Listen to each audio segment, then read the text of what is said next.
Breaking news, নেইমারের পাশে দাঁড়ালেন তার বাবা। চোটের কারণে তার ব্যক্তিগত জীবন কাহিনী সম্পর্কে যা বলল বিস্তারিত থাকছে ভিডিওতে, তাই সমস্ত কিছু জানতে ভিডিওটি সম্পূর্ণ দেখুন এবং ফুটবলের সকল নিউজ পেতে চ্যানেলটি সাবস্ক্রাইব করুন।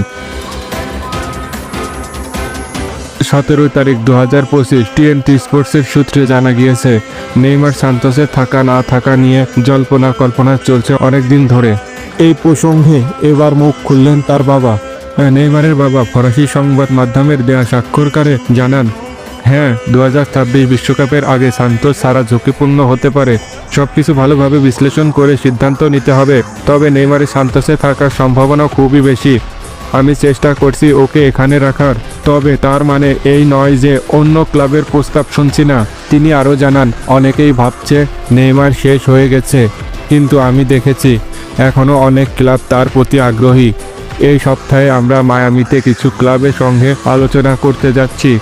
ইউরোপের কিছু ক্লাব যারা চ্যাম্পিয়ন্স লিগে খেলেছে তারাও নেইমারকে নিতে আগ্রহ দেখিয়েছে, কারণ তারা জানে ও এখনও দুর্দান্ত একটি মৌসুম কাটাতে পারে। তিনি বলেন, ব্রাজিলিয়ান ফুটবলের বাজারও আমাদের কাছে গুরুত্বপূর্ণ, আমরা সব দিক বিবেচনা করছি।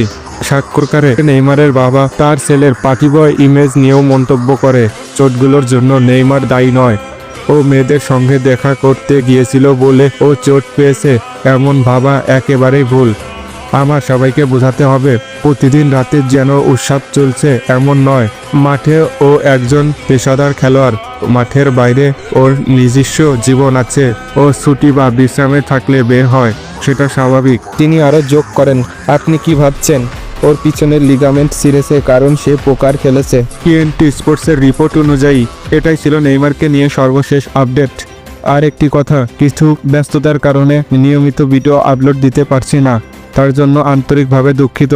ফুটবলের সকল আপডেট পেতে চ্যানেলটি সাবস্ক্রাইব করে পাশে থাকুন। ধন্যবাদ, খোদা হাফেজ।